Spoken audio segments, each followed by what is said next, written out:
నా తాత మతమే కావాలా, మా ముత్తాతల కులమే కావాలా, వారి ఆచారమే కావాలా, నేను కూడా వారి మాయమాటల్లో పడి ఎక్కడ మారిపోతానని ఊరు వదిలి మా వల్ల ఇంటికి వెళ్ళిపోతున్నానయ్యా అని చెప్పుకుంటూ ఒక ముసలావిడ తిట్టుకుంటూ పోతా ఉంటుందన్నమాట. తిడుతూ పోతుంటే చివరికి వాళ్ళు గమ్యాన్ని చేరుకుంటారు. గమ్యం చేరుకున్న తర్వాత ముసలావిడ అంటుంది, చూడు నాయన, నువ్వు చూస్తే చాలా బుద్ధిమంతుడి లెక్క కనబడుతున్నావు నాయన, నువ్వు కూడా ఆయన మాటలు నమ్మి ఎక్కడ చెడిపోతావో గాని ఒక పని చేయి, నువ్వు అక్కడికి వెళ్ళగాకు, ఇంతకు నీ పేరేం పేరు నాయనా అని అడుగుద్ది ముసలావిడ. ఇంతకు నీ పేరేం పేరు నాయనా అంటే ముహమ్మదు రసూలుల్లాహ్ సల్లల్లాహు అలైహి వసల్లం గారు అంటారు, ఇప్పటిదాకా నువ్వు ఎవరినైతే తిట్టుకుంటూ వస్తున్నావో ఆ మహమ్మద్ ప్రవక్తని నేనేనమ్మా అంటారు. ఆ మాట విని ముసలావిడ, అయ్యో, నేను ఇంతసేపు ఇన్ని అవాంతరాలు కూసినా ఒక్క మాట మాట్లాడకుండా నన్ను గౌరవించాడే, నా మాటల్ని విలువ పెట్టాడే, నిజంగా ఎవరైనా సంఘ సంస్కర్త, నిజంగా ఎవరైనా ఒక ప్రవక్త ఉన్నాడంటే ఈయన నిజమైన సందేశహరుడు కాబట్టి ఆయన చెప్పిన మాట నమ్మింది. ఆ ముసలావిడ ఆ ముసలావిడ నమ్మేసి ఆమె వెంబడి విశ్వాసంలోకి వచ్చింది. కాబట్టి సోదరులారా, ఇలాంటి మాటలన్నీ మనం విశ్వసించాలి. కాలం అతీతమవుతున్నది, మనకు అర్ధరాత్రి సమయం దాటిపోతుంది. కాబట్టి ఇన్షాల్లా నా కోసం దుఆ చేయండి. అల్లాహ్ సుబ్హానహు వ తఆలా మమ్మల్ని అందరినీ చెప్పేదానికంటే వినేదానికంటే ఆచరించడంలో ప్రాముఖ్యతను ప్రసాదించుగాక. ఎందుకంటే పెద్దలు చాలా మంది ఉన్నారు వెనకాల. మాది తెలుగు ప్రసంగం, సంస్కృత ప్రసంగం కొట్టుకుంటే పోతానే ఉంటుంది. 2 గంటలన్నా ఉండాలి మనకు టైం. ఇదంతా పులిహోర అయిపోయింది. ఇంకా దద్దోజనం ఉంది, చక్కెర పొంగడు ఉంది, అది ఎప్పుడు తింటామో ఏమో. కాబట్టి నా గురించి దుఆ చేయండి, నా కుటుంబం గురించి దుఆ చేయండి. వారు విశ్వాసంలోకి రావాలి, మనం విశ్వాసంలో ఉండాలి. కాబట్టి అల్లా మీకు నాకు చెప్పేదానికంటే వినేదానికంటే ఆచరించడంలో ప్రాముఖ్యతను ప్రసాదించుగాక. వాఖరు దానా వల్హమ్దులిల్లాహి రబ్బిల్ ఆలమీన్. అస్సలాము అలైకుం. అస్సలాము అలైకుం వరహ్మతుల్లాహి వబరకాతుహు. అల్లాహ్ సుబ్హానహు వ తఆలా మీ మీద శాంతిని, కరుణను, శుభాలను కురిపించుగాక. అల్హమ్దులిల్లాహి రబ్బిల్ ఆలమీన్. అస్సలాతు వస్సలాము అలైకా అలా రసూలిహిల్ కరీం. అమ్మా బాద్. ఔజు బిల్లాహి మినష్ షైతానిర్ రజీం. బిస్మిల్లాహిర్ రహమానిర్ రహీం. అనంత దయగలవాడు, అపార కృపాశీలుడు, సర్వ పూజలకు అర్హుడు, సర్వోన్నతమయుడు, సర్వ దిక్పాలకుడు, తీర్పు దినం యొక్క అధిపతి అయిన అల్లాహ్ పేరుతో ప్రారంభిస్తున్నాను. ఔజు బిల్లాహి మినష్ షైతానిర్ రజీం. బిస్మిల్లాహిర్ రహమానిర్ రహీం. ఓ అల్లాహ్, శాపగ్రస్తమైన సైతాను మార్గము నుంచి మాకు రక్షణను, విముక్తిని ప్రసాదించు. అల్లాహ్, నువ్వు అనంత దయగలవాడవు, అపార కృపాశీలుడు. సహోదరులారా, అల్లాహ్ సుబ్హానహు వ తఆలా మమ్మల్ని అందరినీ కూడా 18,000 జాతులలో అత్యుత్తమమైన మానవ జాతిలో సృష్టించాడు. సృష్టికర్త అయినటువంటి అల్లాహ్ 18,000 జాతులు, అందులో వేలాది లక్షలాది ప్రాణులు ఉన్నటువంటి వాళ్ళల్లో మానవ జాతి అత్యుత్తమమైన మానవ జాతిలో సృష్టించాడు. అందుకే మానవుడు చూశారా సహోదరులారా, టన్నుల కొద్ది బరువైన ఏనుగును తన వైపు తిప్పుకోగలుగుతాడు. క్రూర మృగమైనటువంటి సింహాన్ని తన ఆటలతో ఆడించగలడు. విష సర్పాలను సైతం తను ఆకట్టుకోగలుగుతాడు. అలాంటి అత్యుత్తమమైనటువంటి మానవ సంపత్తిలో మమ్మల్ని సృష్టించినటువంటి ఆ అనంత దయగల వాడికి సర్వ స్తోత్రములు చెందుగాక. సహోదరులారా, మానవుడు అల్లాహ్ సుబ్హానహు వ తఆలా సృష్టించిన తరువాత అల్లాహ్ సుబ్హానహు వ తఆలా మానవుణ్ణి సృష్టించడం జరిగింది. ఈ మానవుణ్ణి సృష్టించిన తర్వాత మానవుడి గురించి, దైవం గురించి మానవుడికి తెలవడానికి, అందుకే అల్లాహ్ సుబ్హానహు వ తఆలా ఈ మానవ లోకంలో ఇంచుమించు 1,24,000 మంది ప్రవక్తల్ని పంపడం జరిగింది. ఈ ఇంచుమించు ప్రవక్తలు మొదటి నుంచి హజరత్ ఆదం అలైహిస్సలాం గారి దగ్గర నుంచి మొదలు పెట్టుకుని చివరి ప్రవక్త, జగత్ ప్రవక్త, అంతిమ ప్రవక్త అయినటువంటి ముహమ్మదు రసూలుల్లాహ్ సల్లల్లాహు అలైహి వసల్లం గారి వరకు కూడా అల్లాహ్ సుబ్హానహు వ తఆలా ఇంచుమించు 1,24,000 మంది ప్రవక్తల్ని పంపడం జరిగింది. ప్రతి ప్రవక్త వచ్చి ఆ అల్లాహ్ యొక్క గొప్పతనం గురించి చెప్పడం, లా ఇలాహ ఇల్లల్లాహ్, లా ఇలాహ ఇల్లల్లాహ్, లేరు అల్లాహకు సరెవ్వరు, లేరు సృష్టికర్తకు ఎవరు సాటి అనేటటువంటి నినాదాన్ని పలకడం జరిగింది. ఇక్కడ చాలా మంది సహోదరులు అనుకుంటారు అల్లా అనగానే ముస్లింల దేవుడని. కాదు సహోదరులారా, అల్లా అనేటటువంటిది అరబ్బీ పదం. దీన్ని తెలుగులో దేవుడు అన్నారు, హిబ్రీ భాషలో యెహోవా అన్నారు, ఇంగ్లీష్లో గాడ్ అన్నారు, సాంస్క్రిట్లో ఈశ్వర్ అన్నారు. సో కాబట్టి భాషలు వేరే, దైవత్వం మాత్రం ఒకటే నిలబడి ఉంటుంది. అందుకోసమే ఆ దైవమైనటువంటి అల్లా అంటున్నాడు, ఓ మానవులారా, మీరు నా చేత సృష్టించబడ్డారు, కావున మీరు నన్ను మాత్రమే ప్రార్థించండి, నన్ను మాత్రమే కొలవండి, నేను మాత్రమే సర్వము, నేను మాత్రమే సకలము, నేను మాత్రమే సమస్తము అంటున్నాడు. కావున సహోదరులారా, సృష్టికర్త అయినటువంటి అల్లాహకు అనునిత్యం ఆరాధించవాలి, అనునిత్యం ప్రార్థించవాలి, అనునిత్యం తలుచుకోవాలి.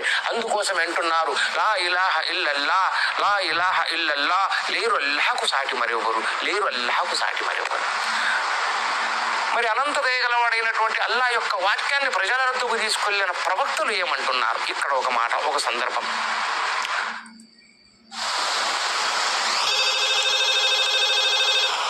Good evening. The Indian High Commissioners of సందర్భం.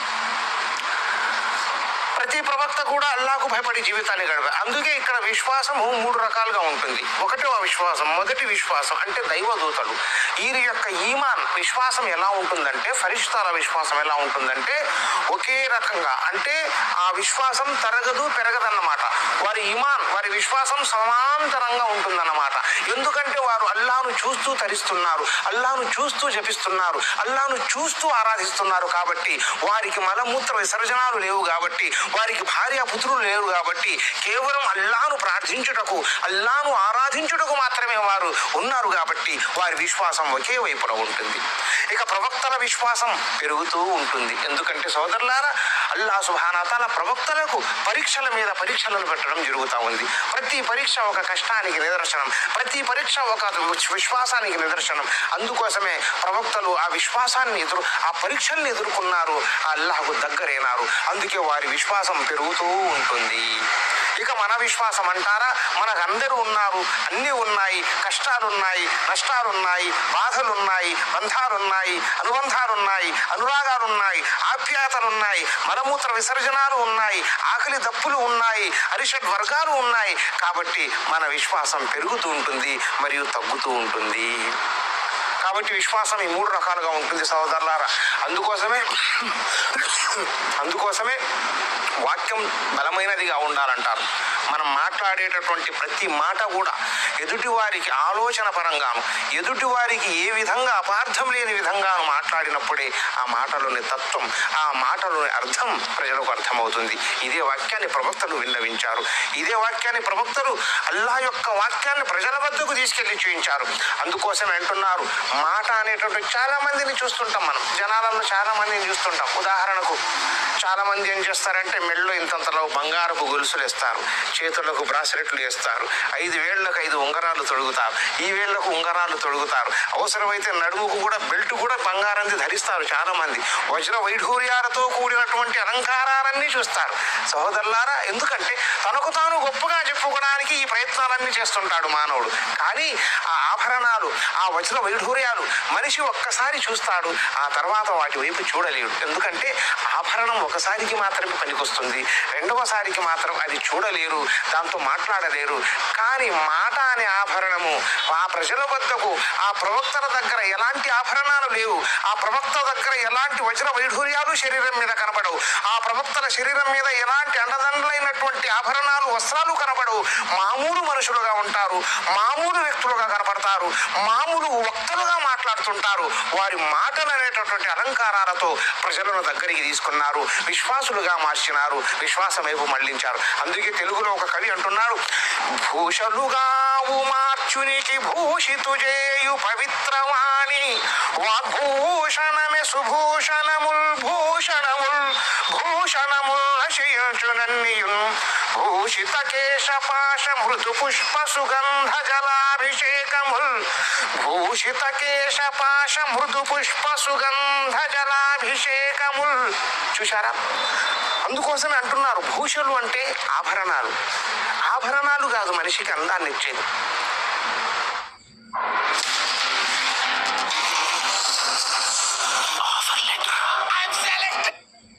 ఆభరణాలు. ఆభరణాలు కాదు మనిషికి అందాన్ని ఇచ్చేది. భూరిమయాంగద తారహారములు.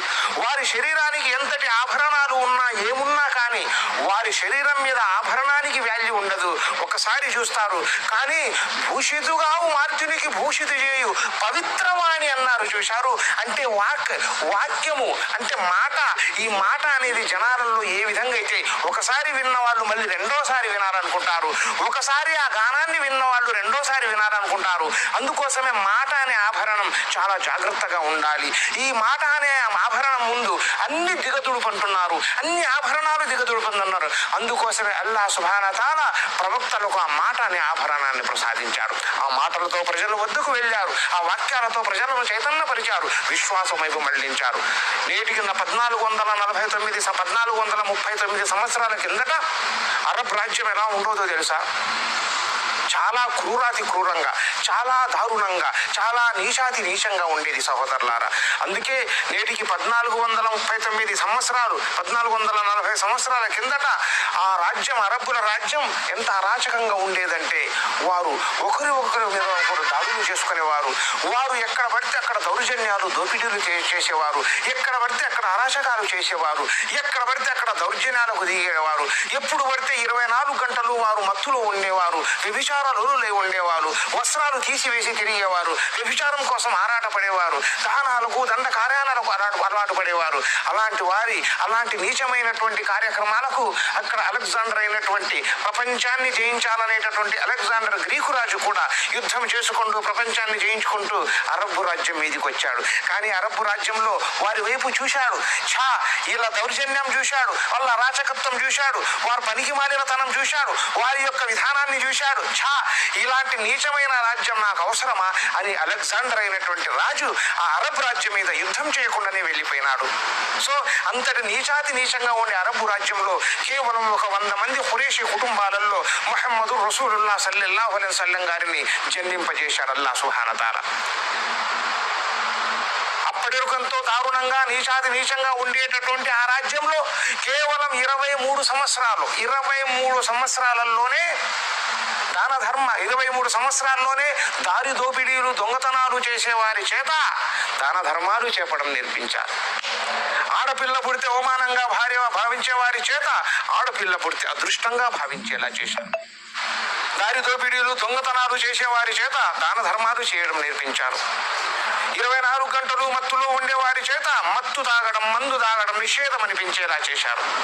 మహాద్భాగ్య సహోదరులారా, అల్లా యొక్క గొప్పతనాన్ని ముహమ్మదు రసూలుల్లాహ్ సల్లల్లాహు అలైహి వసల్లం గారు వారి వద్దకు తీసుకెళ్లారు. వారి మాటలు విన్నారు, వారి ఆచరణ చూశారు.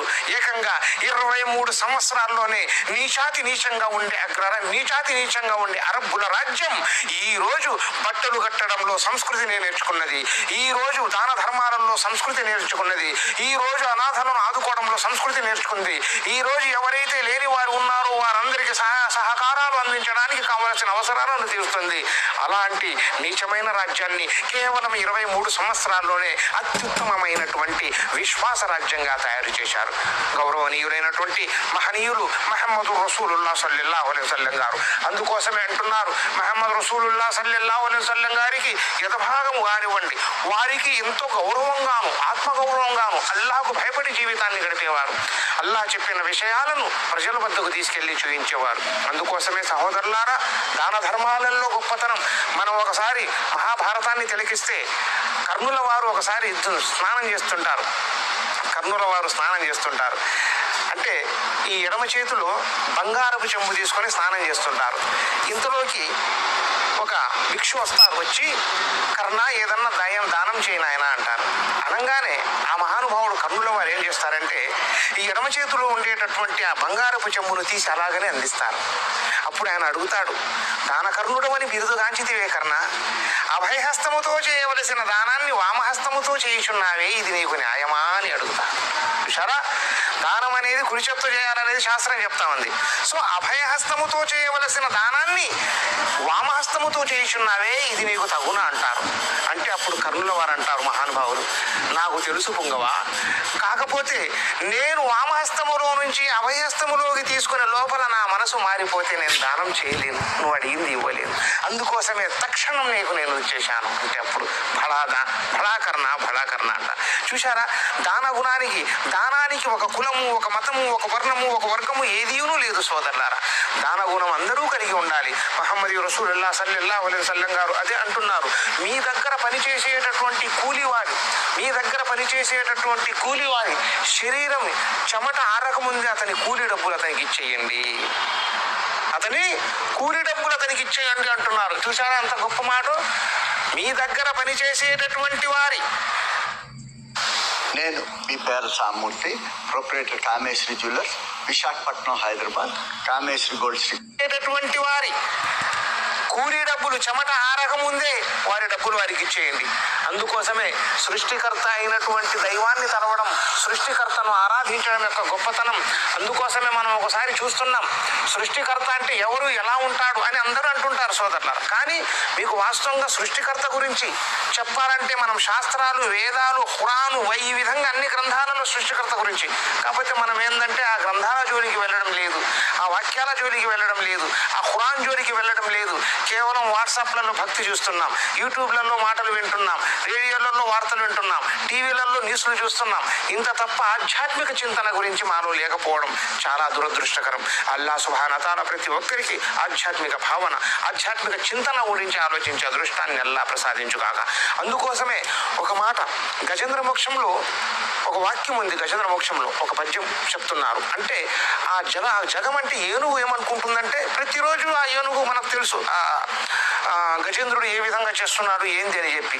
అయితే అది ఒకసారి ఆ నీళ్ళల్లో దిగి నీళ్లు తీసుకొని, అంటే ఆ వాగులో దిగి నీళ్లు తీసుకొని వెళ్ళి ఆ గడ్డను ఉండేటటువంటి తను నమ్ముకున్న దైవాన్ని తను ఆరాధిస్తూ ఉంటుందన్నమాట ఆ గజేంద్రుడు. సరే ఒకసారి ఏం చేస్తుందంటే నీళ్ళలో దిగితే ముసలి వస్తుంది, ఆ గజం యొక్క కాలు పట్టుకుంటుంది. ఇద్దరు యుద్ధం కూడా చేస్తారు. యుద్ధం అంటే నీళ్ళల్లో చేస్తారు. కానీ సంధ్యావేళ సాయంకాలం అవుతుంది. గజేంద్రుడు యొక్క బలం తగ్గుతుంది, ఈ ముసలి యొక్క బలం పెరుగుతుంది. ఎందుకంటే ముసలికి నీళ్ళల్లో బలం ఎక్కువగా ఉంటుంది, భూమి మీద బలం తక్కువ ఉంటుంది. కానీ ఏనుగు బలం క్షీణిస్తుంది, ముసలి బలం తగ్గుతూ ఉంది. అప్పుడు ఆ ఏనుగు అంటుంది, ఆ గజం అంటున్నారు, అయ్యా నీకు గడ్డ మీద ఉండే దైవంగా నేను భావించి నేను ప్రార్థనలు చేశాను, వచ్చి నన్ను కాపాడయ్యా అని మొరబెట్టుకుంటుంది. ఎవరూ రారు, పంచభూతములారా అంటున్నారు, ఎవరూ రారు. అప్పుడు ఆ గజేంద్రుడు వాక్యాన్ని రాస్తారు కవి గారు. ఏమని? ఎవ్వని చేజనించు జగమెవ్వని లోపల నుండు లీనమై, ఎవ్వని ఎందుడెందు పరమేశ్వరుడెవ్వడు, మూల కారణం వెవ్వడు, అనాది మధ్యలయ్యుడెవ్వడు, సర్వంబు తానైన వాడెవ్వడు, వానిన్ ఆత్మభౌ ఈశ్వరునే శరణంబు వేడెదన్. చూశారా సోదరులారా, పంచభూతములను వేడుకున్నది, తను దైవంగా తలిచిన వారిని వేడుకున్నది, కానీ ఎవరూ కాపాడలేదు. అప్పుడు అనుకున్నది, ఓహో ప్రాణం ఉండే నేను ప్రాణం లేని వారిని దేవుళ్ళుగా ఆరాధించానని. అప్పుడు తన మనసులోని మాట, ఎవరి చే జనించు ఈ జగము, ఎవరితేనైతే జనించబడిందో జగమెవ్వరి లోపల నుండు, ఈ జగమంతా ఎవరి లోపలైతే దాగి ఉంటుందో. చూశారా, ఈ సృష్టి ఎవరి చేతనైతే తయారు చేయబడిందో, ఈ సృష్టి అంతా ఎవరి లోపలైతే దాగి ఉందో, తను తప్ప నన్ను ఎవ్వరూ కాపాడలేరు అని చెప్పి ఆ గజేంద్రుడు తలుచుకున్నాడు. ఆ ఏనుగు తలుచుకున్నట్టు మనకు సాక్ష్యాలు కనబడుతున్నాయి. సహోదరులారా, అందుకే దైవాన్ని స్మరించాలి, దైవత్వాన్ని మనం కనబడాలి. అందుకోసమే దైవం చెప్పిన విధానాన్ని అనుసరించాలి.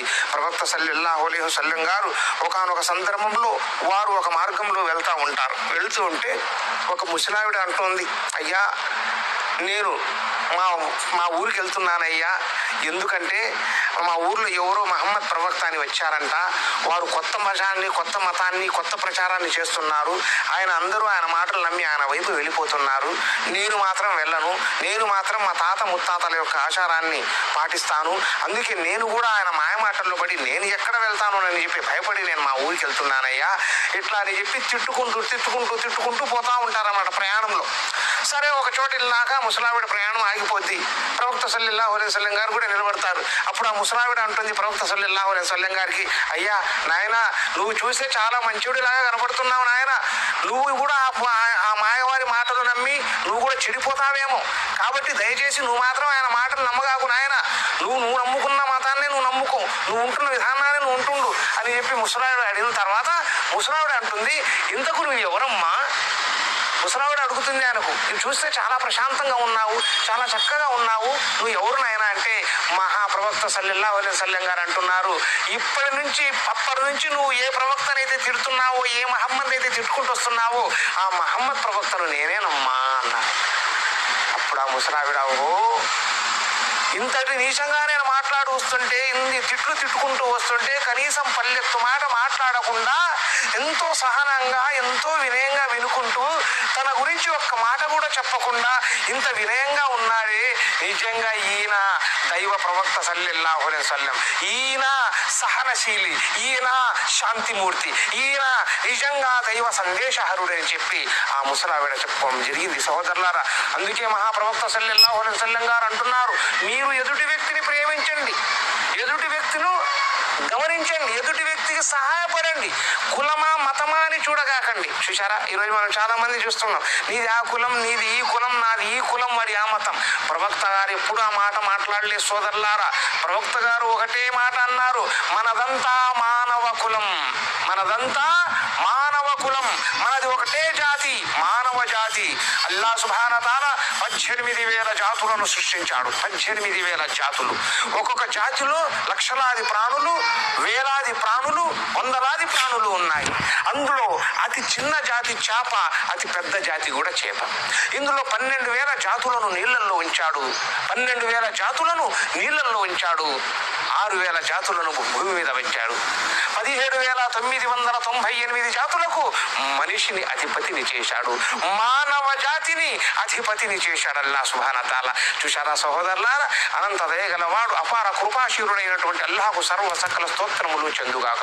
అందుకోసమే ఖురాన్లో అల్లాహ్ సుబ్హానహు వ తఆలా అంటున్నాడు, ఉలైక అలా హుదం మిర్ రబ్బిహిం వ ఉలైక హుముల్ ముఫ్లిహూన్. ఎవరైతే మా మాటలు, మా ఆదేశాలు విని ఆచరిస్తారో వారు జీవితంలో సాఫల్యాన్ని పొందుతారు. చూశారా ఎంత చక్కగా మాట్లాడుతున్నాడు. ఎవరైతే మా మాటలు, మా ఆదేశాలు విని ఆచరిస్తారో వారు జీవితంలో సాఫల్యాన్ని పొందుతారు. అదే ఇంకో వాక్యంలో చెప్తున్నారు, ఇల్లల్లజీన కఫరూ సవాఉన్ అలైహిం అన్జరతహుం అం లం తుంజిరుహుం లా యుమినూన్. మా వాక్యాలు, మా మాటలు ఇంకొకరికి చెప్పండి, ఇది మీ ధర్మం, బాధ్యత. వింటే విన్నారు, వినకపోతే వదిలిపెట్టండి. వారు వినలేరు, ఎందుకనగా ఖతమల్లాహు అలా ఖులూబిహిం వఅలా సమయిహిం వఅలా అబ్సారిహిం గిషావతుం వలహుం అజాబున్ అజీం. వారు చెవులు ఉండి చెవిటి వారయ్యారు, కళ్ళు ఉండి గుడ్డి వారయ్యారు, నోరు ఉండి మూగవారయ్యారు, హృదయం ఉండి కఠినాత్ముడైనారు, వారి హృదయము మీద మూర్ఖులు అని ముద్ర వేశాం. విషయాలు అంత చక్కగా సంభాషణ జరుగుతుంది. అందుకోసమే ఖురాన్ గురించి అంటున్నారు శాస్త్రంలో ఒక వాక్యంలో, ఓం జబూరం తౌరాతహం ఇంజీలం తన్మయం భూషితాయానం తద్భవతి ఫుర్ఖాన వేదః. జబూర్, తౌరాత్, ఇంజిల్ సారాంశాన్ని, భూత భవిష్యత్ వర్తమాన కాలాలను తెలియజేసే ఫుర్ఖాన్ అంటే సంస్కృతంలో ఖురాన్ను ఫుర్ఖాన్ అంటారు సోదరులారా. సో ఫుర్ఖాన్ గ్రంథంలో పొందుపరిచామని మనకు గత శాస్త్రాలు కూడా సాక్ష్యమిస్తున్నాయి. ఖురాన్ యొక్క అంతర్లీనం, ఖురాన్ యొక్క అంతర్భాగం, అల్లాహ్ యొక్క సందేశం మానవ జాతికి సమానం, మానవ జాతికి నైవేద్యం, అది మానవ జాతికి ఆతిథ్యం, అది మానవ జాతికి మహోన్నతమైన ప్రస్థానాన్ని ప్రస్తావించిన గ్రంథం అది. అందుకోసమే ఫుర్ఖానస్య పూజ్యత ఇదధరం పవిత్రం అన్నారు. ఎవరైతే ఖురాన్ గ్రంథాన్ని తీసుకుని నడుస్తారో ఇదధరం, ఈ భూమి మీద వారు పవిత్రులుగా కొనియాడబడతారు. చూశారా, మనం చాలా మంది అనుకుంటున్నాం, చనిపోయినాక దేవుడు ఉంటాడో లేదు నువ్వు చూశావా, నేను చూశానా అని చాలా మందిని గమనిస్తుంటారు. మన వాళ్ళంతా చూస్తుంటారు. మీరు ఒక సందర్భంలో చూడండి, దేవుడు ఉన్నాడు అనేవాళ్ళు ఒక 80 మందిని వేసుకోండి, 80% మంది దేవుడు ఉన్నాడు. సరే, అది ఏ రూపమా, ఏ కులమా, ఏ మతమా, దేవుడు ఉన్నాడు అని ఒక 80 మంది నమ్ముతున్నారు. ఒక 10% మంది ఏమో ఉన్నాడో లేదో మాకు తెలియదు, వాళ్ళు పోతా ఉంటే మేము పోతున్నాం అని చెప్పి కొంతమంది. ఇక ఇందులో 5% మంది, 10% మంది వేసుకోండి, దేవుడిని నువ్వు చూశావా, దేవుడు ఉన్నాడా అని చెప్పి దేవుడు లేడు అని వీళ్ళు వాదిస్తుంటారు అన్నమాట. వితండవాదం, దేవుడే లేడు, దేవుడే లేడు, దేవుడు లేడు అంటున్నారు. అందుకే అలాంటి వారు కూడా ఏదన్నా శుభకార్యం జరిగిందనుకోండి, అంటే దేవుడు లేడు అనే వాళ్ళకి ఏదైనా శుభకార్యం జరిగిందనుకోండి, అక్కడ పోయి మీరు అడిగారు ఏమండి శుభకార్యం ఎలా జరిగిందంటే, ఆ దేవుడు లేడు అన్న 10 మంది ఏం చేస్తారు తెలుసా, ఏదో లేండి ఆ దేవుని దేవల్ల బాగానే జరిగిందంటారు వాళ్ళు కూడా. అంటే అనూన్యంగా ఆ దేవుడి యొక్క మాట వారి నోటినే పలికిస్తాడు ఆ దైవం. అందుకోసమే దైవాన్ని నమ్మండి అన్నారు, అందుకోసమే దైవాన్ని ఆరాధించండి అన్నారు. మహాప్రవక్త సల్లల్లాహు అలైహి వసల్లం గారు ప్రవక్త నబువత్ అంటే వారికి 40 సంవత్సరాల తర్వాత నబువత్ దొరికిన తర్వాత వారు వారి బంధుత్వంలోనే వారు అల్లా యొక్క వాక్యాన్ని వినిపించారు, వారి బంధువులలోనే అల్లా యొక్క గొప్పతనాన్ని తెలియజేశారు. ప్రతి ప్రవక్త చరిత్ర కూడా ఒక విశ్వాసానికి మారుపేరు, ప్రతి ప్రవక్త జీవితం కూడా ఒక మార్గదర్శకం, ఒక పిలుపు, ఒక ఆదర్శం, ఒక విధానం. అందుకోసమే సహోదరులారా ప్రవక్త సల్లల్లాహు అలైహి వసల్లం గారు అంటున్నారు, ఒక వాక్యంలో అంటున్నారు, మీరు మాట్లాడే మాట, మీరు చేసే విధానం చాలా గౌరవంగా ఉండాలి. అందుకే ఒక హదీసులు అంటున్నారు మహాప్రవక్త సల్లల్లాహు అలైహి వసల్లం గారు, మీరు నోటిని మర్మాంగాన్ని అదుపులో పెట్టుకుంటే మీరు స్వర్గానికి వెళ్తారు అని చెప్పి నేను రాసిస్తాను అన్నారు. నోటిని మర్మాంగాన్ని అదుపులో పెట్టుకుంటే మీరు స్వర్గానికి వెళ్తారు అని చెప్పి నేను రాసిస్తానన్నారు మహాప్రవక్త సల్లల్లాహు అలైహి వసల్లం గారు. అందుకే మేము ఉదయం లేచినప్పటి నుంచి నోటి నుంచి దయచేసి ఎవరు కూడా ఒక్క అపవిత్రమైన మాట మాట్లాడగాకండి, నోటితో ఎవరిని కూడా దూషించగాకండి, నోటితో ఎవరిని కూడా తిట్టగాకండి. నోరు ఎప్పుడైతే శుభ్రంగా ఉంటుందో ఆ అన్నం పరబ్రహ్మ స్వరూపం, ఆ పరబ్రహ్మాన్ని తినేటటువంటి వాళ్ళం. ఆ అన్నాన్ని తినేటువంటి నోటితో ఇష్టం వచ్చినటువంటి వాక్యాలు పలకడం, ఇష్టం వచ్చినట్టు తిట్లు తినడం, ఇష్టం వచ్చినట్టు తిట్టడం ఈ నోటిని అపరిశుభ్రత చేసిన వారు అవుతారు. అందుకే పెద్దలు అంటున్నారు శాస్త్రాల్లో అన్నం పరబ్రహ్మ స్వరూప అన్నారు. అలాంటి అన్నాన్ని తినే ఈ నోటితో ఈ ప్రాథమికమైనటువంటి ఈ ప్రాపంచికమైనటువంటి ఈ అరిషడ్ వర్గాలు కలిగినటువంటి వాక్యాలు పలకడం మానండి.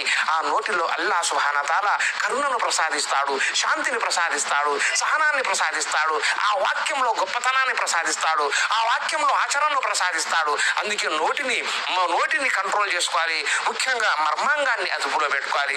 మనం ఎవరన్నా పరాయి స్త్రీ వెళ్ళేటప్పుడు చూస్తే ఆ మర్మాంగం యొక్క విషయం ఎప్పుడైతే మర్చిపోతామో అప్పుడే దైవత్వాన్ని మనం కోల్పోవడం జరుగుతుంది సోదరులారా. అందుకోసమే ఈ రెండింటిని మనం ఎప్పుడైతే అదుపులో పెట్టుకుంటామో అప్పుడు అవి మనకు ఆదర్శంగా నిలబడతాం, సమాజంలో గౌరవంగా ఉంటాం, సమాజంలో సంఘ సంస్కర్తలుగా నిలబడగలుగుతాం, ప్రతి ఒక్కరికి వాక్యాన్ని చెప్పేవారు అవుతాము. అందుకోసమే మనుస్మృతి 5వ అధ్యాయంలో ఒక మాట మాట్లాడుతున్నారు, ఓ స్త్రీ నీ చూపు నేల మీద ఉంచుము, ఓ స్త్రీ నీ చూపు నేల మీద ఉంచుము, లేని ఎడల నీ చూపు పక్కకు వెళ్ళిన పరపురుషుని చూపు నీ వైపున పడి మీ ఇరువురి సంసారాలు బహిర్గతమవును. కావున ఓ స్త్రీ నీ చూపు నేల మీద ఉంచుము మరియు నీ ముఖమునకు వస్త్రమును ధరించుము.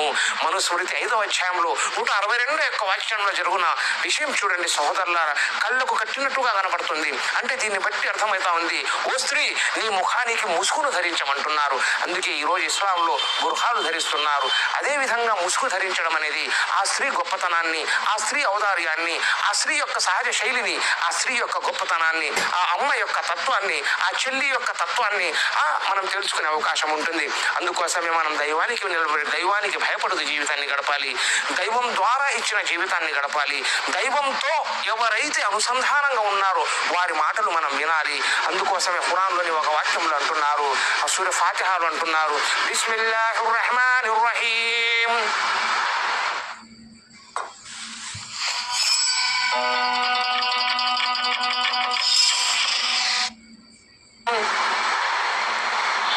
అనంత దయగలవాడు అపార కృపాశీరుడైన అల్లా పేరుతో ప్రారంభిస్తున్నాను. అల్హమ్దులిల్లాహి రబ్బిల్ ఆలమీన్. ఓ అల్లా, సకల లోకాలకు ప్రభువు నీవు, అనంత కోటి స్తోత్రములు నీకే సమర్పితం. అర్ రహమానిర్ రహీం. ఓ అల్లా, నువ్వు అనంత దయగలవాడవు, అపార కృపాశీరుడవు. మాలికి యౌమిద్దీన్. ఓ అల్లా, తీర్పు దినం యొక్క అధిపతివి నీవే. ఇయ్యాక నఅబుదు. ఓ అల్లా, మేము నిన్నే ప్రార్థిస్తాం. వ ఇయ్యాక నస్తయీన్. నీ ద్వారానే స్వీకరిస్తాం, నువ్వు ఇస్తేనే తీసుకుంటాం. ఇహ్దినస్ సిరాతల్ ముస్తఖీం. ఓ అల్లా, మాకు ఆ సన్మార్గం రుజు మార్గంలో నడిపించు. సిరాతల్ లజీనా అన్అమ్త అలైహిం. ఎవరైతే నీ మార్గంలో ధన మాన ప్రాణాలను సమర్పించి పునీతులైనారు. గైరిల్ మగ్జూబి అలైహిం వలద్దాలీన్. ఓ అల్లా మాకు ఆ మార్గంలో నడిపించగాకు.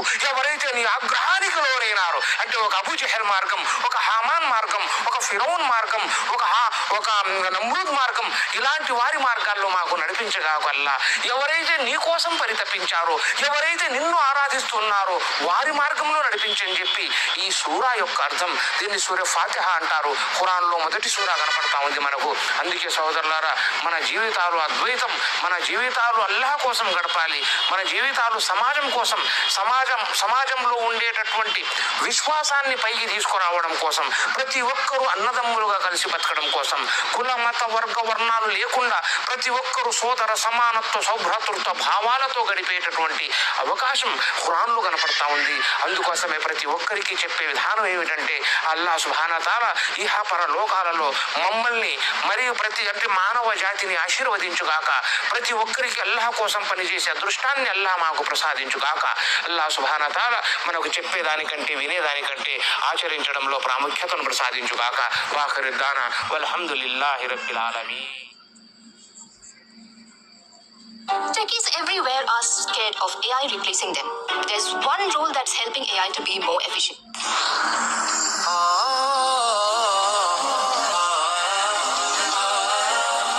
الذي خلقكم من نفس واحدة وخلق منها زوجها وبث منهما رجالا كثيرا ونساء واتقوا الله الذي تساءلون به والأرحام إن الله كان عليكم رقيبا.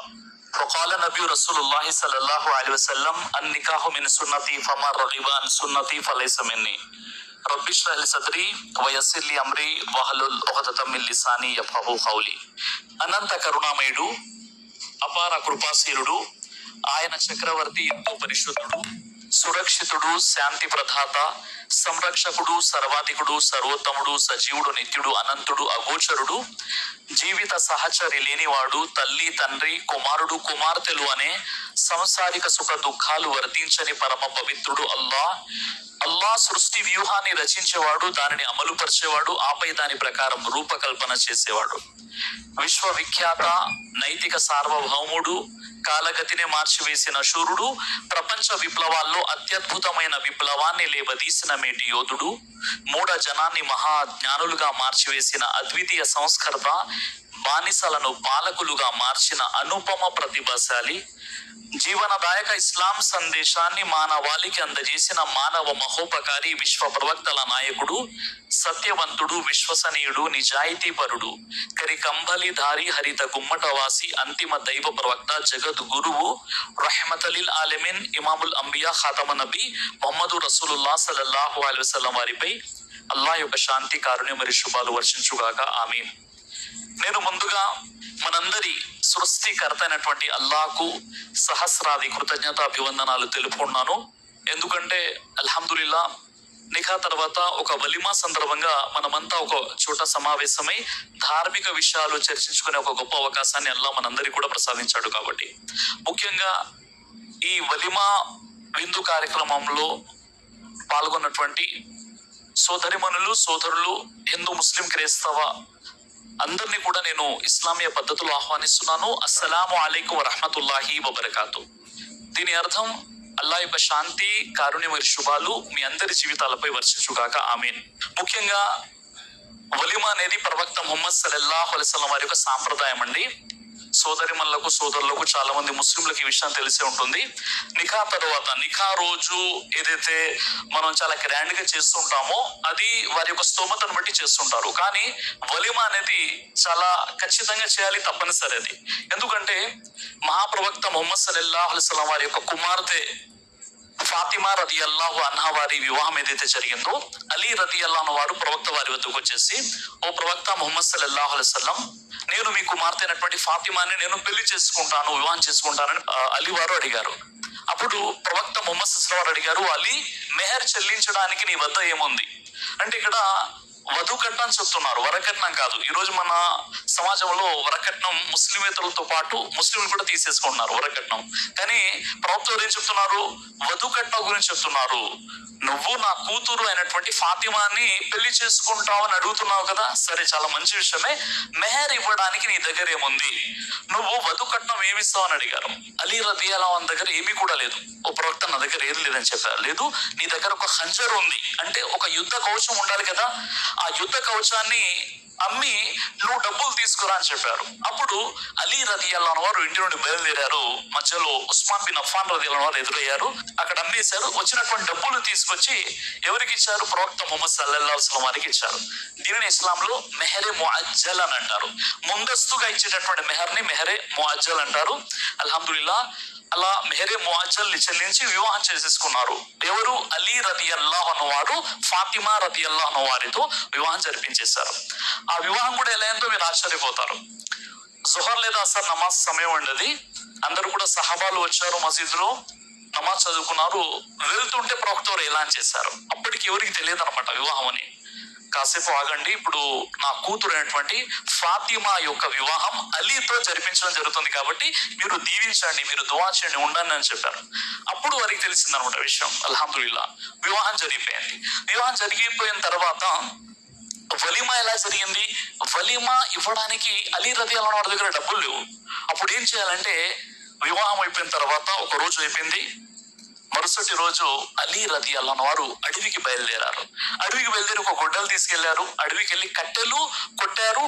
అదేవిధంగా గడ్డి తీసుకొచ్చేసి మార్కెట్ లో పెట్టి అమ్ముతున్నారు. ఎందుకోసం?